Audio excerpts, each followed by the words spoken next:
Our guest today is Melissa. We spoke to Melissa before, and today we're having a conversation about networking and small talk that is around building relationships in the times that we are in, especially in times of COVID. So, Melissa, how are you doing? I'm fine, thank you. Thank you for having me again.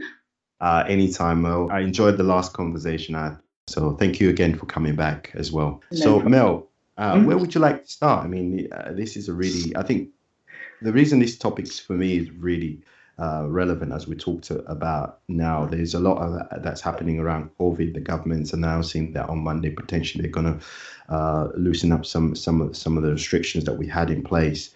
So looking at that and looking at where people are in terms of their jobs, in terms of furlough. So I think it's quite a relevant topic to be discussing at the moment. So where do you want to start with this? Should we start at the beginning? So, as you said, I think it might not occur to people, but it's probably an important topic, as you said, because we're at a time now when lots of people have jobs that might be at risk because of COVID. We're seeing in the papers that, quite frighteningly, millions of jobs are expected to be lost this year. We're already seeing a number of organisations, especially retail organisations, starting to close down, go into administration. One of my favourites, Warehouse, I think I read last week, has gone into administration. Oasis, well-known high street names are going into administration. You've got a lot of messaging in local newspapers that I read online, where we're seeing that a lot of businesses are struggling. They're furloughed people. And obviously we're now seeing messages from the government saying that from next week, Monday, hopefully we will start to see an ease of the lockdown and people will be starting to be able to move around again. And there are a lot of people who will probably still be safe in their jobs and it's not a problem, but there will also be a number of people whose jobs may be at risk or people who've already lost their jobs. And I think it's those people in particular that really will need to start thinking about, and we talked about in our last conversation, their next steps. And I think one of those next steps is it's important to look at your network. It's important to look at who you know and how you can reach out to them. What forums, what groups could you join in order to kind of build your network and put the feelers out and see where there are other opportunities that you might build on to move into your next role. It might also be an opportunity to start doing something else. And again, that's something where you can use your network in order to do that, if that makes sense. But before we do that, it's probably important to talk about what is your network and kind of a good network and a bad network, maybe, or how I perceive that, because I think obviously different people have different things. But for me, your network it's the people you know, it's your friends, it's your family in the first instance, but then you will have your professional network. So for me, for instance, I'm very active, more active probably on LinkedIn than I am on other social media such as Facebook or Instagram. But that's not to say those aren't important areas for you to use for your networking. And Twitter, I think, and I'm probably focused on those sorts of social media networks at the moment, probably because everybody's at home.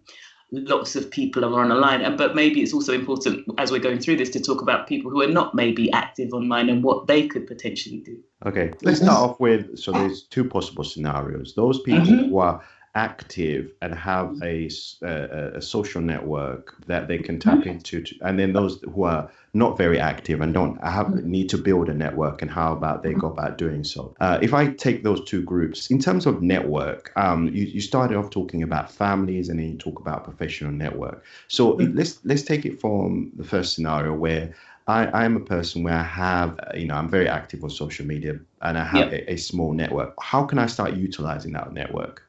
Would you suggest? So for me, I think if you are active, say on LinkedIn, I would start looking at the people that you have as your contacts on LinkedIn as a starter for 10. Look at where they work, what industries they work in, and then depending on your relationship with them, start sending out messages to those people. Say, hi, hope you don't mind me reaching out to you, but I've been furloughed due to COVID or something like that. And just say what you're looking for and see if they know of any roles. It may sound very direct, but to be fair, I have found jobs by doing that on LinkedIn, just reaching out to people in my network. And I think, especially with LinkedIn, I think people expect it. So people don't see it as an imposition. Lots of people on LinkedIn are happy to help other people in situations where they might be looking for a new job or might want to find advice or might just be looking for a mentor. So it's just about looking at who you've got initially in your immediate contacts, who might be able to help you, who's working potentially in the same industry as you, that you can just reach out to, send a message and see if they're able to help you. Then there's probably a second level of... Before we go to the second level, let's talk about structuring your message, because it's very important. When you reach out to someone you haven't spoken to for, say, for example, 6 months or a year or so long, or 2 years, or 3 years, or 2 years, however long that may be, it's very difficult then. How do you structure your message in such a way that you can connect to them so they're likely to respond? Because I can imagine is that if someone's reached out for you, is reaching out to you for the first time, I can imagine a scenario where you're thinking, oh, this person's saying hi, and the next message is that, have you got any jobs for me? How do you connect with that person? Probably not that blunt, but I would just, well, to be fair, there are people, and not just for work things. I've reached out to people on LinkedIn for advice about certain things, career advice around things that are happening at school with my children, and some of these people I haven't spoken to years and years. However, I have known them, and in my work capacity, I've had good relationships with people, and I don't think people expect you. I don't think it's a problem. Well, at least in my experience. So typically, you would reach out and say something like, "Hi, I don't know, hi Teeks. I know I haven't spoken to you for years. I hope you and your family are doing well. If you know that they have a family."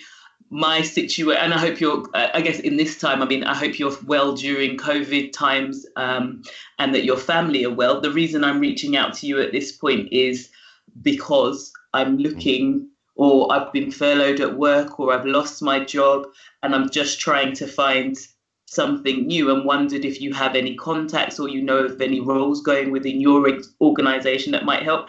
And you could just put something at the end like, feel no pressure.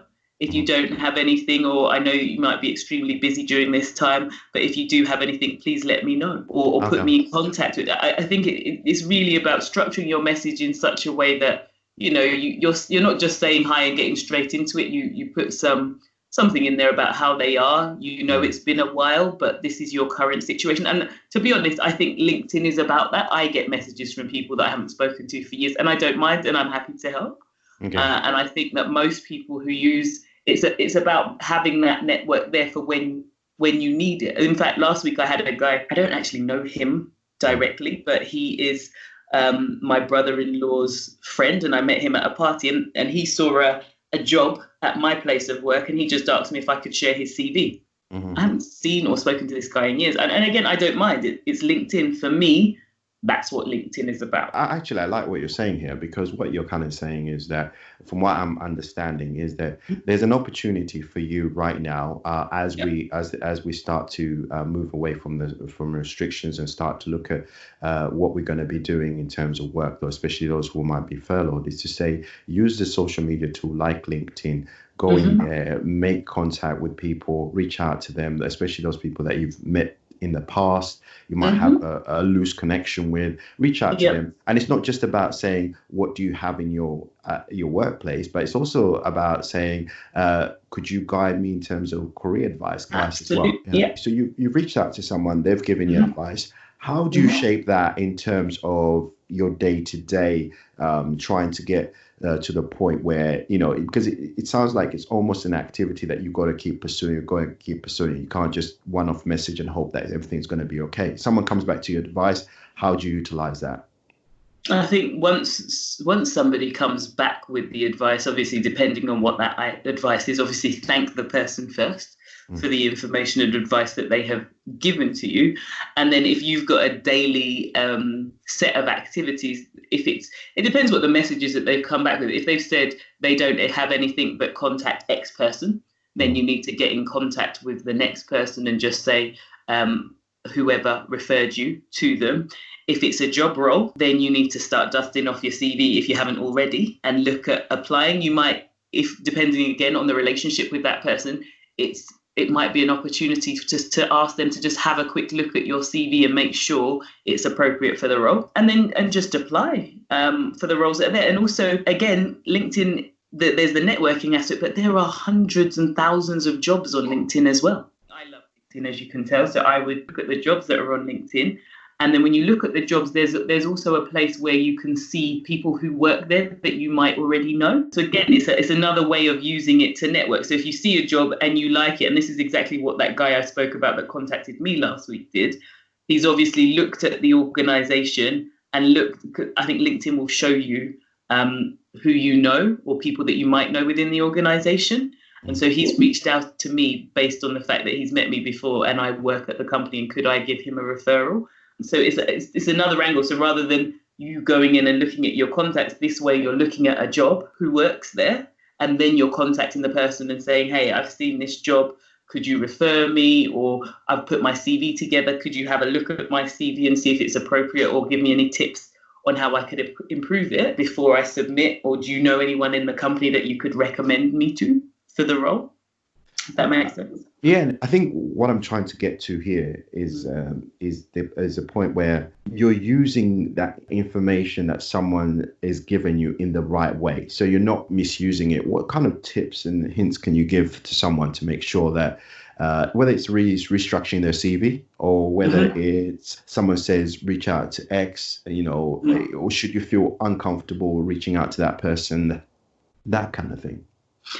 Well, I am a career coach, so I would say, plug to myself, if you do feel uncomfortable or you need advice and guidance, reach out to a career consultant or a career coach and ask them, because it's somebody that you can kind of have a one-to-one conversation with and help you to feel a bit more comfortable about approaching people. I think there are different personality types. There are, and I think I spoke about it in the last call, sometimes over time you become bolder. You might be shy, you might be introverted, and you might feel, oh my goodness, how can I just reach out to that person if I haven't? But I've grown up with that message that if you don't ask, you don't get. So sometimes, again, it's about stepping outside of your comfort zone.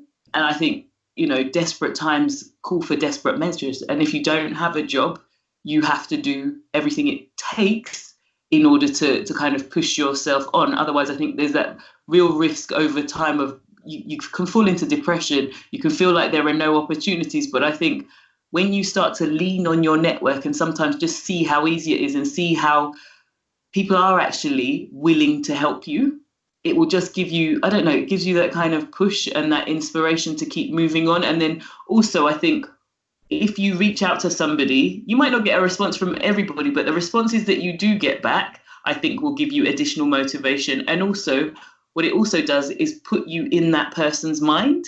So even if they don't have anything now, or they haven't responded now, I find that if something comes up, a month, 2 months, 6 months down the line, they'll remember, oh, Mel reached out to me for this. I didn't have anything, or I didn't respond, but now this could be a good opportunity. And again, this is something that has actually happened to me in my life. So when I was a contractor, I was out of a contract, and so I've actually used this myself. And I reached out to a guy that I worked with at an organization, and he was a program manager within the organization. And I reached out to him and I said, I'm looking for something new. Does he have anything? And he said, oh, no, I don't. And I said, okay, fine, thanks for getting back to me. And then maybe 2 months later, he came back to me and said, oh, Mel, are you still looking? I've got a role. It's with one of my ex-colleagues, but they need someone that could go now. Unfortunately, I had already now got a role. But it just, you see that by me emailing him in the first place, he didn't have an opportunity, but I was now in the back of his mind. So, what I'm taking away from it is that, first of all, as a person who's trying to reach out to people, don't be despondent because people might not have something at that point in time. But just because they don't respond doesn't mean that they don't have you at the back of their mind. So, it might take some days, weeks, or months before they come back to you, before they have something. So I think the message from there is just always just try to reach out, and you never know what's going to happen from that. Yeah. And just to add to that, I think in many ways, it's easier to reach out on LinkedIn because people can't see you. They can't see your nervousness. So if you are shy and introverted, and to be fair, it might surprise you, but I can be quite introverted. So for me, it's a great tool because I don't have to sit down. It's not necessarily an uncomfortable conversation. It's you're writing a message to someone, you send it out. If you get a response, great. If you don't, oh well, keep it moving. Yeah, understood. And so the other thing I want to explore is the mindset of the person who is actually, if you're the person they're writing to, what sort of advice do you give to people, and how do you try to help them? I think it depends on the message that you get. I often get, as I said to the guy last week, are there any job roles within your organization? Yes, if there are, I will say yes, send me your CV and I will refer you. And then if I get the CV, I will look at the CV. Obviously, I am going to refer you, so I want you to be presenting yourself in the best light. So if I look at your CV and I don't think it's up to scratch, I will be honest. I will either email back or say, do you want to have a call, and just give some pointers on how to improve their CV to improve their chances of getting the role. Obviously, within my organization, if it's a role within my team, then I will have more of a say and more of an influence. So again, if somebody's CV may not be up to scratch, I could also put in a word for the person with the powers that be to say, obviously, this person is good. I've worked for them. Their CV may not be a 100% great reflection of them, but I can vouch for their work. Do you know what I mean? So I think it's about looking at, and if it's a mentoring situation or giving advice, obviously, as a career coach, I give advice to people. And that one is more of a structured thing. So I will set up maybe a couple of calls with the person, maybe 30 minutes here and there, over a period of time, where in the first session we are going to assess what is it that you're trying to achieve. What do you want to talk to me about? What is it by the end of, I don't know, 3 phone calls or 3 sessions or 6 sessions? What is it that you hope to get at the end? Are you trying to have a job? In that case, we're going to look at what sort of job you're looking for and really put together a plan and goals of short-term, medium-term, long-term goals of where you're trying to go. And then just break it down into small pieces of what you're going to do, what activities you're going to carry out in order to get there. And it will include things like this. So if you're looking for a new role on a daily basis, you are going to apply for X number of roles. You are going to contact X number of people. And we've spent a lot of time now talking about contacting people in your professional network. But again, even before you do that, contact members of your family, your friends. Where do they work? Or tell them what you're looking for, and who do they know? Who can they put you in touch with? Because a lot of people find jobs just that's your immediate network. So they will have more of a vested interest in helping you as well, hopefully, depending on your family. And so again, I will always say, okay, if as part of your plan today, you are going to contact, I don't know, 3 people in your family, 3 people in LinkedIn. Also on LinkedIn, are you joined to professional networks? So for the industries that I am in, I am joined to lots of professional networks. And on those professional networks, they are talking about topics to do with our industry. But there are also people saying we are looking for X person, or people posting their jobs on those specific kind of networks. So get yourself signed up to those networks. Join into people's like WebEx calls. People will be having Zoom calls about different topics. Again, join in, get your name out there, ask questions. I'd like to explore these areas. A little bit more depth. For example, as you talked about. I like what you said about reaching out to your immediate network, your friends and family, because often I don't think people actually think about that. Maybe it's just no, they don't. I think in my experience, people don't do it at all. It doesn't happen, and actually you're missing a trick. And it's almost like they're kind of rooting for you, so they're more likely to go that extra mile to try and find someone that they know, or reach out to someone they know. Mm-hmm. And I think that's a very important thing to take away, is that social network is great, but actually utilize both family, friends, and also social media. The other bit I wanted to explore a little bit more is about the CV. I remember when I was back in university, and there was this lady, and she was really good, and she worked in HR, and she was able to give us a structure of how to structure your CV so that it's more likely to be seen by a potential employer. What would be your guides and tips for people who either never structured a CV before, or want to update their CV? What tips would you be able to provide them in that area? I think it depends on how and who you're applying to. So if you are applying directly for a role on a company's corporate website, then obviously you want to have your name and your social media details at the top. Your LinkedIn, I think it's important to have your LinkedIn on there. Obviously your name, your email address, all your personal information at the top. If you've got a blogging site, you might want to also have that depending on the industry you've got. Then you've got your personal statement, and that's your opportunity to really directly say what it is you're applying for. So if it's a specific role, why you're applying, what skills and talents, competencies do you have in a short personal statement that really stands out? That how do you meet that role? And then underneath that, some people will put their key skills and activities that meet the requirements of the role. Some people will start with their work experience. Either or, it depends on your preference. I tend to like to then, under your statement, have your key skills and competencies that meet the role, because very quickly as a recruiter, you're going to see lots and lots of applications, so you've got it there. Then I'd have your work experience. Under that, probably your professional qualifications that you have. Any other hobbies, activities that you do, I still tend to put on there. Sorry, I've missed out education. So probably after you've got your work experience, you'd have your education. This is based on probably a professional with a number of years of experience.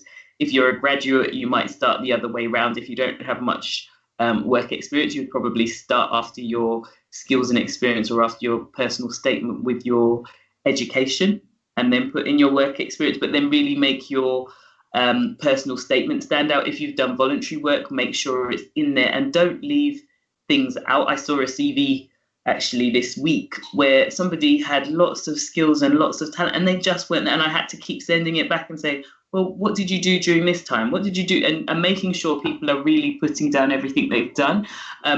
So I think that's it in terms of structure, but I think also things to be aware of. Obviously, I work in HR, and I work specifically with HR systems and have a real expertise in recruitment, building recruitment systems, and things to watch out for when you are applying for a job on corporate. Be aware that a lot of companies are using recruitment tools, and some of those tools are designed to, even if you don't get a message straight away, some of those tools are automatically designed to look at, kind of do a review of your CV, and it's already looking for keywords and key skills. And if it's not able to identify kind of the key skills or core competencies that the recruiter has said that they're looking for in the role, then the system will automatically, in some instances, the system will automatically reject you. You might not get a notification straight away because organizations don't want it to look bad that you've just been rejected without somebody really screening you properly. So what sometimes the system is designed to send you a notification maybe 2 days later to say you've been rejected, and a recruiter may not even see your CV in that instance. So it's very, very important to look at what they said are the key skills and core competencies that they're looking for, and as far as possible, use similar words and make sure that they're in your CV to improve your chances of actually getting that CV in front of a recruiter. That's if you're applying online. I think if you are applying directly to a recruitment agency and you just need to send in your CV, I think the structure is pretty much the same. But in that instance, you probably have somebody's name. So in that instance, I think the structure is the same, but you have a contact. So contact the contact. So send in that CV. And as soon as you sent it in, again, have the courage to pick up the phone and ring and ask to speak to that person, and put yourself at the top of that person's pile by saying, I've just sent in my CV, and then making sure that they've got it, and then using that as an opportunity to discuss your skills and experience, and hopefully put yourself at the top of the pile if you are right for the role. Does that make sense? Yeah, no, that makes sense. The thing that's also interesting here is now that technology is acting as a filter for companies. It makes it that much more important to research the company and make sure that whatever they're saying in the job description, and this is what I'm hearing, is the key elements of that are included in your application, in your CV. And if not, then you're quickly eliminating yourself without even a person actually seeing that your CV initially. Exactly. And again, I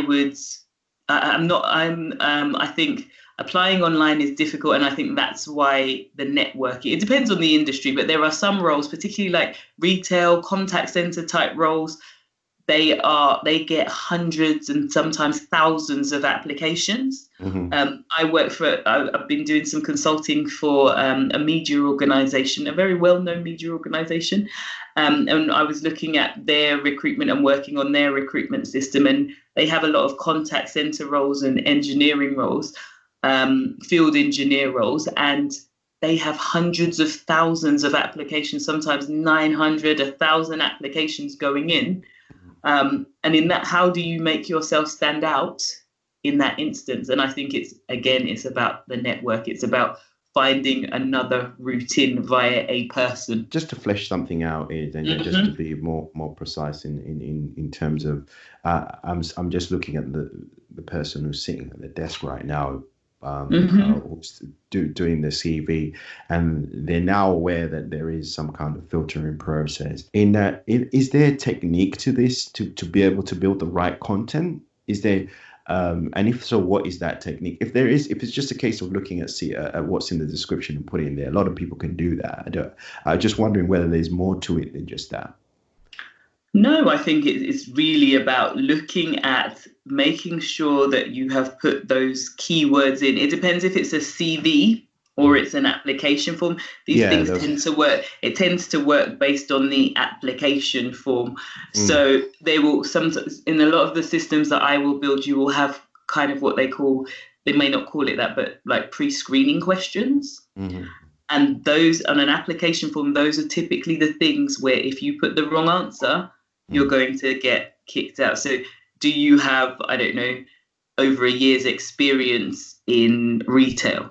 If you potentially answered no to that, that might be the disqualifying question. Have you got experience of X? So it's making sure that you answer those pre-screening questions correctly. And those pre-screening questions come from the mandatory requirements for the organization, because I think sometimes in applications or job descriptions they say these things are, I'm not sure if mandatory and some are optional. Yes. So with the systems that I do, typically with the systems that I design, before a recruiter posts a job, they will be talking to a hiring manager, and the hiring manager will be saying these are the skills that are mandatory for the role.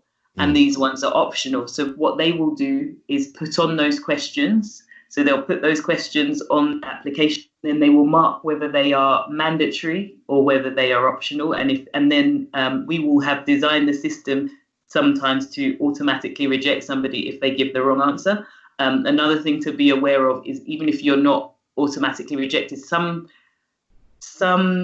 systems are designed to calculate how good a fit you are for a role. So in the system that I work with, they call this ACE criteria. And so what the system is doing is identifying how many of the key skills and core skills and competencies you have. And what it will do in the back end, again, is show to the recruiter who has the highest percentage or who's the best fit for the role based on how they've matched to the core skills and competencies. So dependent on how you've responded, the recruiter in the back end will be seeing who are kind of the star or ace candidates. And they'll probably start with those top 10 ace candidates who meet the key skills and core skills. So it's important to read the description and make sure in your application or your CV that that's there, because especially for high volume roles, because the system is doing the work on behalf of the recruiter, because recruiters can't go through that number of applications. If there's anything to take, is the understanding that the job description is very important to align yourself to that job description. Absolutely. And that helps a lot. And the other thing you mentioned is moving away from the CV. So there's the application form, which is where it's very critical. There's CV also, which is good to make sure that, you structure it in such a way. And then once you send it out, it's the follow-up that's very important in terms of the CV. Would you say the same thing applies to the application as well? Is following up and saying? I think it can do, but it depends on the organizations. What you'll see is some organizations will not put a recruiter name there. And so you don't necessarily know who to contact. But if you are very resourceful, you can, again, use my beloved LinkedIn, and you can look for the organization and look for a recruiter. and contact the recruiter directly. That's smart. That's smart. That's Exactly. a smart way. So using the tool to further help it. Yeah. Yeah, to help yourself. Some jobs will have a recruiter, and again, put yourself in that recruiter's mind by emailing them, asking them a question, and just put it, or have you received my application? I haven't received feedback. Ask for feedback.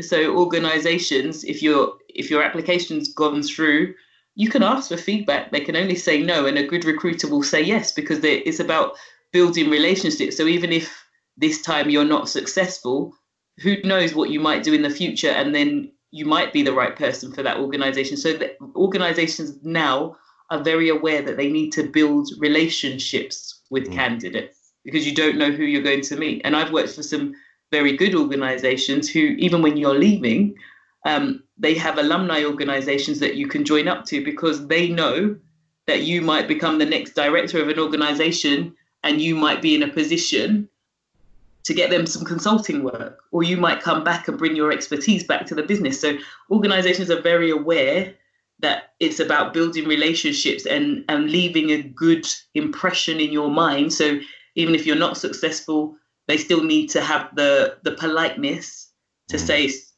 or to give you feedback, or to just even say, sorry, you haven't been successful, if that makes sense. Yeah, that you're absolutely right. And one of the things that I have recognized is that even when you're leaving an organization, is always trying to maintain good relationships, because you never know what's going to happen further down the line. Because if your job's no longer available, but you have a good relationships, I known in the past that organizations still reach out to those people that they've had good relationships, especially in the contracting world. And the other thing I'll just add to what you're saying there is about, it's a small world. So if you have good relationships with people, your reputation travels quite far, because what tends to happen is that they might know somebody who knows you, and they'll reach out to them and say, what do you think of that person? I've also seen that happen as well. Yes, and then again, that goes back to your network and your LinkedIn. So always, especially as you say in the contracting, always leave a good impression, because you don't know. And I think I had to build those skills because I was a contractor for, I think, 12 years. No, sorry, not that long. Maybe 8 or 9 years. And in that time, if you want work, you kind of have to hustle. Yeah. So every time you have to build your network, you have to do a good job, because that's where your next role might be coming from, somebody you worked with who's now left, or in an organization you once worked with. Do you know what I mean? So you always need to leave a good impression and keep that network and add those people to your LinkedIn. I always hear this word networking, and I'm always puzzled by networking, because to me it's like, what does the work entail? Because yes, you have good relationships with people, but what does it actually mean to build your network? Is it just having small talk, going out for drinks? What does that actually entail? What are the skills? So for me, I think there are different people have different interpretations of networking. Yeah. I like to keep it real. I am not the person who can, and obviously I've worked in consulting. So I started my career in consulting. I've worked for top 4 consulting firms, and I struggled, to be honest, because the message that I got in some of those organizations was that you needed to build your network. You needed to make yourself known to senior partners, people who didn't know you, had no experience of you, but you needed to kind of get in these people's spaces if you wanted to get promoted. And that didn't sit well with me. So for me, what networking is not is flinging yourself in front of somebody and I don't know, being artificial in order to get what you want. I think, I don't know, for me, networking needs to be real. I think you should network with people that you have a genuine interest in, and people that you genuinely gel with. I don't think it should be forced networking. I think strike up a conversation with somebody by all means. And if you genuinely get on with them, use it as an opportunity. I don't think you should, don't do things that make you, what am I trying to say? Uncomfortable, but so I've said, get out of your comfort zone, reach out to people that you've worked with, people that know you. So I don't mean uncomfortable in that sense, but I mean uncomfortable in the sense that you're not being real, you're being artificial. in ordinary life, or don't network with somebody that you don't like purely because you want to get ahead. Yeah. Don't do anything that's going to compromise your morals or your values. I think that's what I'm saying. So for me, networking is not, oh my God, I can't stand this guy, but I'm going to talk to him because I want X. For me, that makes me uncomfortable. I am not, and maybe it's why some people will say, well, you're then going to limit yourself in getting to the top of the career ladder. And I guess you have to, it depends on what's important to you. But I think if you have particular values and morals, then don't just network with people for the sake of it, particularly with people that you don't like or people that have values and things that you may not necessarily like. It doesn't mean don't have a conversation and see if maybe you're wrong. Yeah. Okay, and actually, you do like them, but I'm not. Go ahead. For me, when I hear network, I find it's like a mechanical thing. It's more technical. I think what people mean is build relationship with people outside yourself. And that's more an organic thing for me. So if someone talks to me about building relationships with people who are wider than my circle, I get that. When people talk to me about networking, I start to think, okay, I have to then be something that I'm not. And that's about, stepping outside those values that you talked about. And I think, and for me, I think that's what I don't like. I'm not a person necessarily who likes going for drinks. With people who I get on with, yes. Yeah. Just so that people remember my face. Yeah. No, I find that extremely difficult. And in one organization I worked with, it was really draining. And I used to, drinks would be happening every day. And I kind of used to force myself to go to one set of drinks once a month. Yeah. But even that was draining because I wasn't doing it because I wanted to. I was doing it because I felt I had to. I understand that, because that has an effect, because the effect is that your personality also is impacted. So you don't really get to show your true self, right? No, you don't. And also I think people can see that you're I think there are, and I'm not saying don't do that. There are personalities that love that want to go drinking every day. But I guess what I'm saying is, if that doesn't fit with you, don't do it. Find another way to network. And I think some of the things that I've spoken about today, get on LinkedIn, speak to your friends in your family, think about who you know, get involved, do voluntary work with organizations that you are passionate about, build relationships that are real and mean something to you, and use that as your network, I think is what I'm saying. That's well summarized. Thank you. I'm just wondering, is there,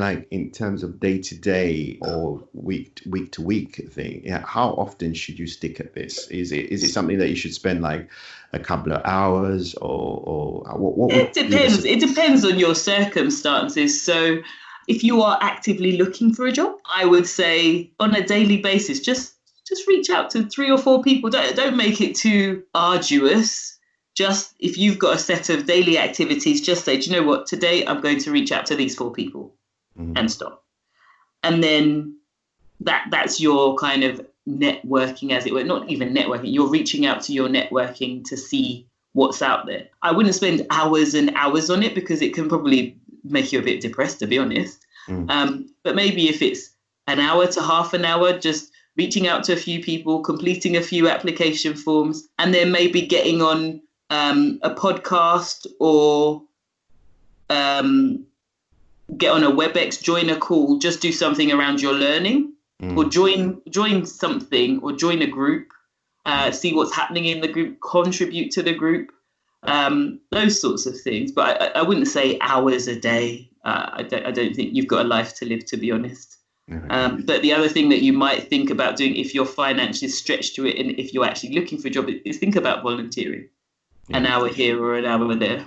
And the other thing is, I wanted to think about in terms of resources. So if you're looking at, is there any, we talked about mainly social media, but are there any books or podcasts that you're aware of, or is it just a case of going out and searching for books? But have you come across anything that you can say this is very useful in terms of CV structure, networking, or whatever might help someone who's currently going through this? To be fair, there is quite a lot of online resources. Again, plug to myself, I am a career coach, so I think it helps to talk to somebody as opposed to just following a book, because then you can get, so what I have found with people, a lot of people can put together a CV, but it doesn't necessarily sell them.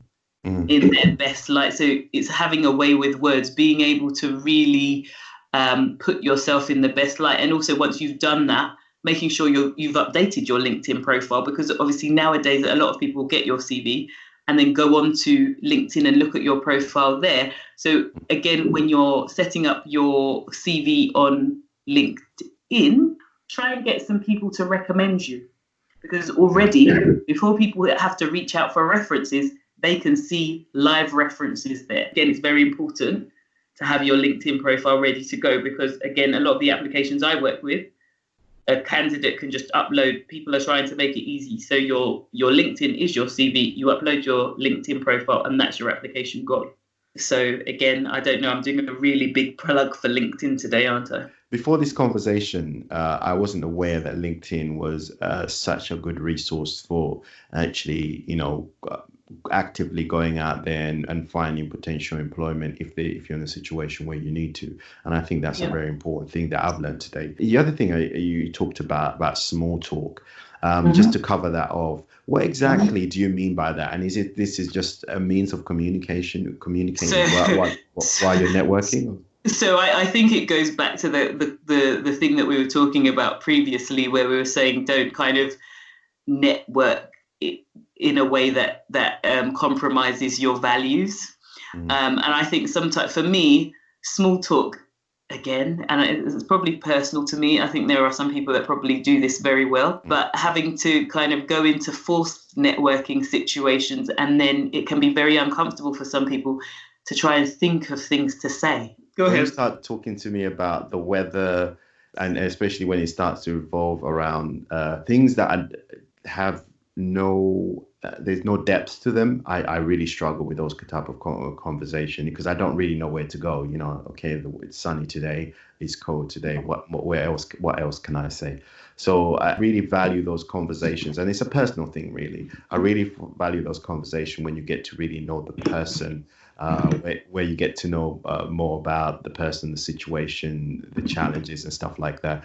And what I tend to do as a default is revert back to work, because that's something that maybe I might have something in common. But also there's those conversations when you're in a personal surrounding, you don't want to talk about work, you want to be able to pursue other areas of interest. I don't know if this is the same for you.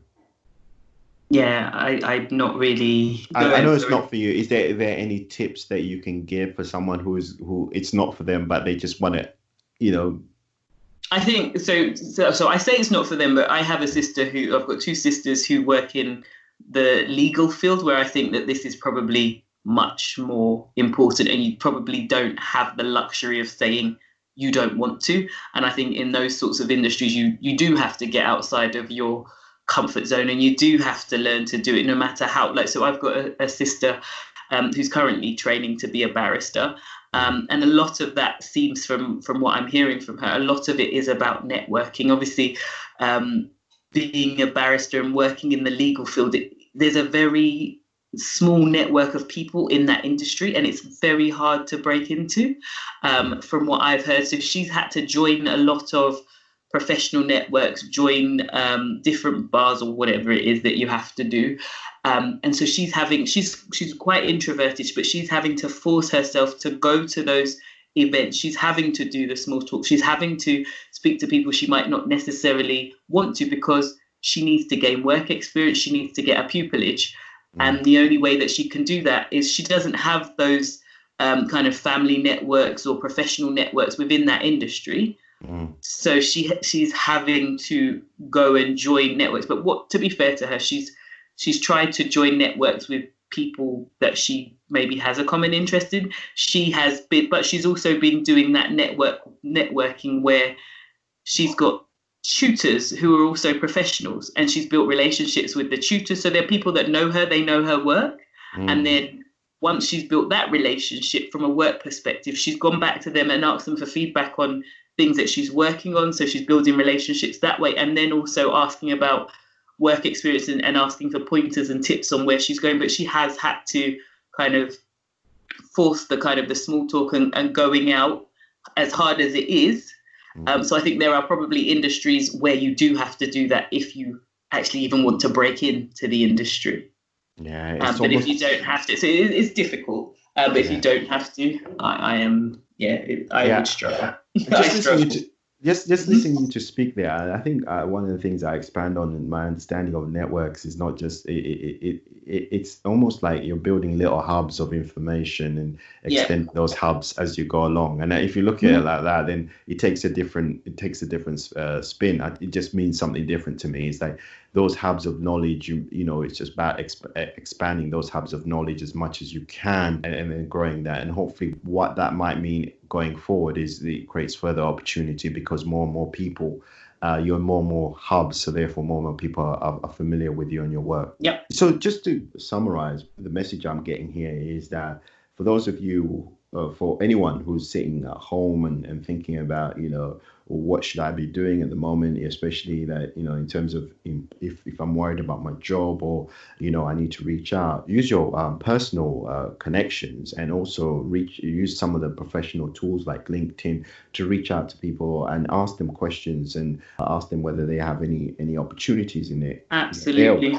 They're aware of it. And in addition to that, is that reach out to career coaches. You never really talked about that, but as a career coach, are you comfortable for people to reach out to you? Absolutely. Is that and that's done through LinkedIn, yeah? You can do it through LinkedIn, or you can email me. I will share my details. I can't remember my email address off the top of my head. Okay. But I will share them. You can give it out to your users. Okay, I'll do that, and I'll put it in the. Said users, listeners. I'll put it up in the description as well, just so that I can. And I think the key thing to emphasize here, as a career coach, you can offer people advice and hints and tips about what they can do. I'm just waiting for your website to come up because there's so much information that you can share. It's work in progress. Yes, I had one and it's been taken down, so you have to start again. Yeah, because I'm sure that will be a useful source for people to reach out for. Absolutely. Especially when they're looking for some hints and tips. The other thing is about networking. I know you and I share the same view about networking. I kind of get it from the hub perspective and building a hub and extending it. And the other thing is about ultimately it's about building relationships with others that you normally wouldn't on a day-to-day basis, and that's what I've taken away from it. Is there anything else you want to add, or any things that you think will be useful? We covered a lot about CVs, we covered a lot about applications, which I think is very important. No, not really. I think we've covered most of the things. I think the other things that we may not have covered may be Twitter, maybe Instagram. Follow people. Lots of organizations have Instagrams, they have Twitters, they may have opportunities advertised there, or even just for inspiration. I think it's good. There's lots of people on even Facebook now doing live broadcasts and things. I've seen people seeing that as an opportunity almost to build their networks now. So just get on, talk about your expertise, get other people to join, build your network that way. So I don't know, get on Instagram, get on Facebook, do a live session, give people the opportunity to know who you are and what skills and expertise you have. And that might be another avenue. So in this way, it's not you reaching out to people for an opportunity. It's you saying, here's me, here's my skills. This is what I can do for you. You can have live QA. People start to see you as an expert. So potentially, if you're trying to go down the self-employment route now, seeing lots of people who are interested in fitness, suddenly everybody's a personal trainer.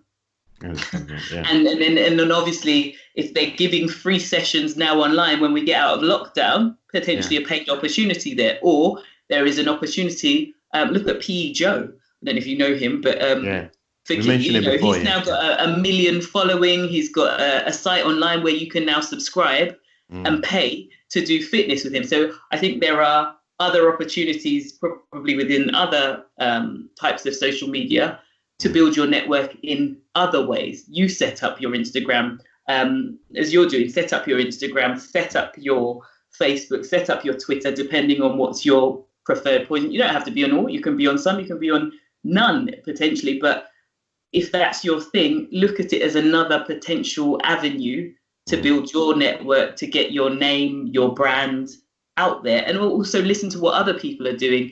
Get on some other people's sessions and see what they're doing. And you might think, actually, I could do this better, or this is an opportunity, or just get inspiration that way, if that makes sense. Yeah, I think that's the only thing I would add.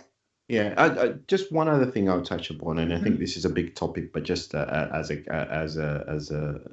a tip, is that, you know, you've gone through all this and you're successful. Is there any top tips that you have about going to interviews or being at interviews or something like that? Would be my top tips for going to interviews: prepare. Yeah. So research the organization, probably very old school. Research the organization. Make sure that you know about the organization. And when I say research, yes, go on their website, see what they're about, but also go onto local news, see if there's anything in the news. Make sure that you are current on what's happening with that organization, within that industry. Make sure that you've gone through the job description and the profile. Look for examples. Just think about beforehand examples of where you have the skills or competencies that they're asking for. So kind of pre-prepare those. So that when you go in and they say, so tell me about X experience, you kind of have it at the tip of the tongue. Show me or talk to me about, give me an example of where you've used X skill. So kind of prepare those things ahead of time. I would also, if you can, and again, if you've got a career coach, practice your interviewing. I find that it really helps build people's confidence, because even if it's not a career coach, just somebody kind of ask somebody, prepare some questions yourself. You can go online and look for potential questions, things that are genuinely going to come up, and then think about some answers that you might give. And if you're saying it to somebody else, they might ask you other questions. So it's just kind of preparing you ahead of. Sometimes when you've done that before, when the question comes, you're a bit more relaxed. Get your clothes ready. If it's going to be online, make sure you're still going to get dressed. Even if you've got jeans on or shorts on, put a shirt on or put a nice top on. Do your hair, put a bit of makeup on. Any other top tips? I think those are the main. And always ask for feedback. So if you're successful or you're not, ask for feedback. And also make sure you prepare questions to ask them. What kind of questions do you want to ask an organization? Because I know that that's one of the things, is that you need to show interest, that you're interested in working in an organization. But what kind of questions would you suggest? Again, it depends on the role, but I would tend to ask things like, even if it's not just about the organization, I would ask about the role itself. What sort of person are you looking for? When I or whoever gets the role starts, what would be the priorities when you get in? What sort of personality characteristics are you looking for? Because that gives you a clue. It gives you a clue, and it gives you a clue whether or not you're going to be successful or you've been successful. Yeah. So those are the sorts of things that I would ask. When is the role going to start? Also, be prepared again to think, what sort of package do you want? Know that in advance.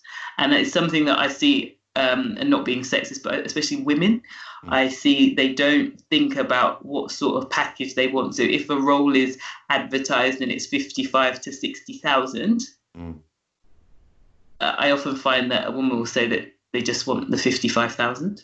Again, not being sexist.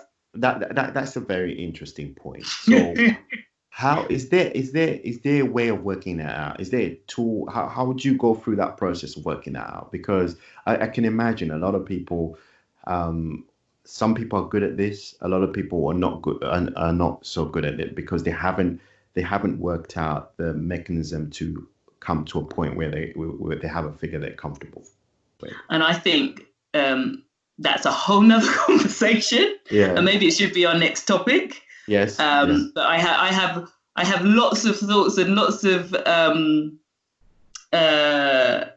examples of this that I would like to take more time to go through. Actually, it's probably given me an idea for another topic, because it's just there's a lot to go through now. But I think at a high level, as you say, some people are good, some people are bad. I don't necessarily think that there is a tool, but I think a lot of people undervalue themselves. I think people see 55 to 60, think that they want a job, so they're just going to go in at 55. But actually, based on your skills or experience, is that fine? Is that going to actually pay your bills? So maybe, and also, again, get outside of your comfort zone. If it's 55 to 60, say you want 60, or say you want 65 because of X, Y, Z reason. And again, I think another topic for another day. And also, the other thing that I will just add to that is your package is not just about the salary. What do you want in terms of holiday? What do you want in terms of flexible working? What do you want in terms of benefits? Often we are going into these discussions only thinking about salary, and we are not also thinking about what other benefits that we want. And organizations today tend to be quite flexible, but if we don't know what we want, then they just give it to you.